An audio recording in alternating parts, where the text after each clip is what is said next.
বাঁধাকপি দিয়ে এই রান্নাটি ভীষণই সিম্পল, তবে এক কথায় খেতে অসাধারণ। এটা বাঁধাকপির এমন একটি রেসিপি যেটা দিয়ে এক থালা ভাত নিমেষেই শেষ হয়ে যাবে। অন্য কোনো তরকারি থাকলেও সেটাতে আর হাত দিতে ইচ্ছেই করবে না, যেটা অবশ্য আমার হয়। তো এখানে একটা গোটা বাঁধাকপির অর্ধেকটা সেটা আমি কুচিয়ে নিয়েছি, আর এখানে কিছুটা সজনে ফুল নিয়েছি। এখন সব কিছু একটা আলাদা একটা পাত্রের মধ্যে নিয়েছি।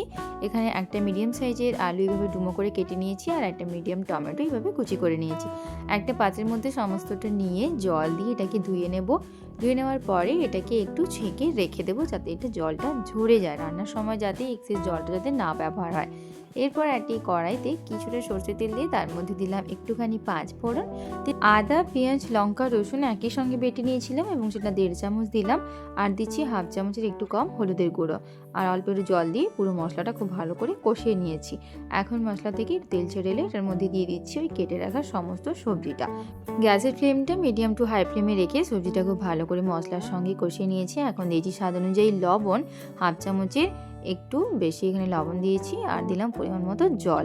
এখন ঢাকা দিয়ে একটু রান্না করলাম, তো জলটা একটু মরে গেছে। তো এর মধ্যে এখন দিয়ে দিচ্ছি 2 চামচ গোটা পোস্ত, এবং জলটা একেবারে শুকনো পর্যন্ত না ঢাকা দিয়ে এভাবে রান্না করে নিতে হবে, তাহলে তৈরি হয়ে যাবে বাঁধাকপির দারুণ এই পদটি।